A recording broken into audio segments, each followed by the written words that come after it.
Man, political illiteracy is quite the thing in Canada sometimes. There are so many people trying to attack me over this one post I made at 1:30 in the morning, a post that should have just gone by complete radio silence from when it was posted. There are so many leftists and even some PPC right people getting mad at this tweet, just summing up why Pierre Poilievre did that no confidence vote on Justin Trudeau. It didn't pass, and that wasn't the point, and all these people don't seem to understand that. But I posted, with the non-confidence vote put forward by Pierre Poilievre and the Conservatives, they have successfully forced the NDP and the Bloc into tying themselves to the burning log that is the Liberal Party and Justin Trudeau. It's been a fun week. And as you can see there's quite a few replies to this fairly innocuous tweet saying that, no, Pierre Poilievre actually lost. Didn't you see the no-confidence vote? It went down to flaming defeat 107 to 206 or whatever it was. It's like, guys, that's not the point of the vote. I don't know why I have to explain politics to people, but sometimes the purpose of holding a vote is not simply to get the vote passed. There are a lot of votes that politicians put up that there's no chance it will be passed, but it helps demonstrate where they stand on an issue, and it helps demonstrate where their opposition stands on the issue. What Pierre Poilievre did, and this is where the criticism from like the PPC types come in, because they're like, well, Pierre Poilievre didn't ask Justin Trudeau to just eliminate the entire carbon tax. That shows the weakness of Pierre Poilievre and the Conservatives. No, it does not. It actually shows the political savvy. All Pierre Poilievre asked Justin Trudeau to do in order to avoid having this no confidence vote was simply cancel the 23% increase to the carbon tax on April 1st. And there will be no confidence vote. And maybe Pierre Poilievre would even come out and say, thank you, Mr. Prime Minister, for giving Canadians some tax relief. That was basically what Pierre Poilievre put on the table. If Justin Trudeau said, fair enough, it's like people are struggling right now, I'll cancel it or we'll put it off until next year, he would have actually won a lot of political points. What Pierre Poilievre did is he merely asked for the bare minimum compassion for taxpayers. And Justin Trudeau, because he is such a partisan hack, ideologically dedicated to the carbon tax, as well as just ideologically dedicated to always disagreeing with conservatives, even if they have good ideas, Justin Trudeau refused to cancel the increase in the carbon tax. And by then calling for a vote of no confidence, Pierre Poilievre then forced the Bloc Québécois and the NDP to embrace the position that Justin Trudeau had taken. He is forcing Jagmeet Singh and Yves-François Blanchet to say that we stand with Justin Trudeau, gouging taxpayers even harder. And you could say, well, they don't want to take down the entire government over something so small. Well, the NDP, at least, Jagmeet Singh, knew that the Bloc was going to vote with Justin Trudeau because the Bloc is a Quebec interest party.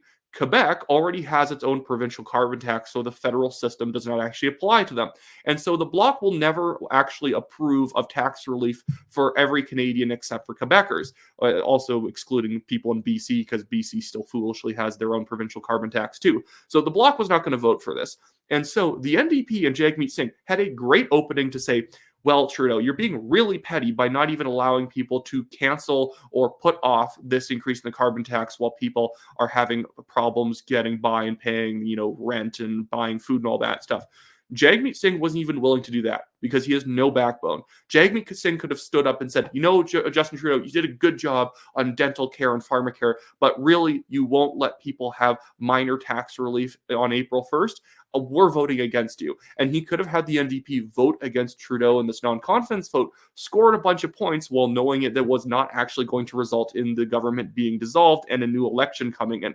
Because Jagmeet Singh does not want a new election the same way that Justin Trudeau does not want one, because they would both fall flat on their faces. Not only does their polling suck, but their actual fundraising is somehow even worse than their polling. But there are so many people, again, on Twitter, on social media, who just look at these situations. They say, oh, Pierre Poilievre's non-confidence vote didn't go through. Yes, and it worked. It actually worked because the intention of it was the bank shot of the vote failing and exposing how loyal the NDP and the Bloc are to the Liberals, because the Liberals' brand right now is mud. And if you're the NDP and the Bloc, you want to do as much right now as possible to differentiate yourself from the Liberals, so that whenever the election comes, whether it's like the fall or it's next year, you want to seem like a very different left-wing party from the Liberals, so maybe you can siphon off some of their votes. By bear hugging Justin Trudeau, by bear hugging this burning log, the Jagmeet Singh is just singeing himself for no reason. He is making sure that everyone thinks that the Liberals and the NDP are the exact same party and that they'll go vote Conservative if they're actually looking for an alternative.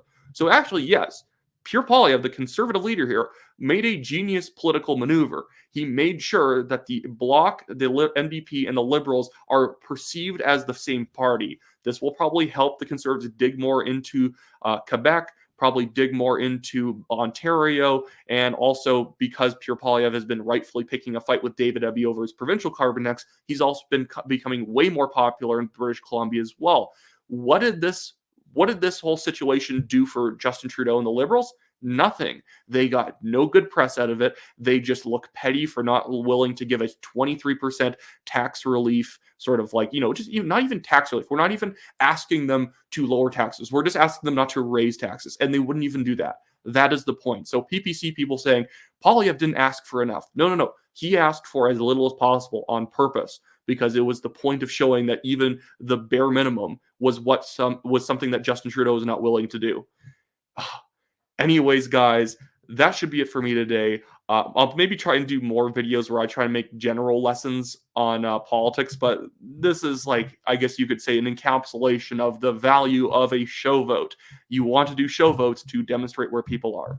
Anyways, another shameless plug. I, Wyatt Claypool, am running for the Calgary Signal Hill Conservative Party nomination. If you live on the west side of Calgary, there is a good chance that you live in my riding. This is what the new riding boundaries will look like after the April riding boundary changes. So if you live over here, buy a membership, check out my website, wyattclaypool.com. And also, I and the National Telegraph have a legal fund going right now. We're being sued by a billionaire developer from China because we reported on the fact, or a guest writer of ours reported on the fact that he and others were maxing out donations to Aaron O'Toole. And the only way we referenced him in the article was linking to a Globe and Mail article and saying that he had some connections that the Globe and Mail article very, very in long form laid out. And yet he sues us because he was too scared to sue the Globe and Mail. So a year and a half after that Globe and Mail was published, because we referenced it, he's suing us for defamation. And we've now had to pay over $26,000 defending ourselves. And this isn't a boo-hoo sort of a thing. Oh, I'm going to go bankrupt if you don't give me money. I hate it when creators do that. They stub their toe and they're like, I need $1,000 or I'm not going to make it to next week. I basically never even asked for a dime until I had exhausted all my own funds. And then I asked for money just so that I could take the burden off of myself and not give 100% of my income to the legal case. But anyways, so if you guys want to donate, the Give, Send, Go link is in the description below. Thank you for watching this show. Like, share, and subscribe. Comment. It really helps us out on the algorithm. And recommend the channel to any friends that you have. It'd be good to have people watch better content that actually explains politics better, isn't just, left-wing legacy media nonsense or populist nonsense where we just think, virtue signaling and trying to talk about how much we hate Trudeau is good enough coverage.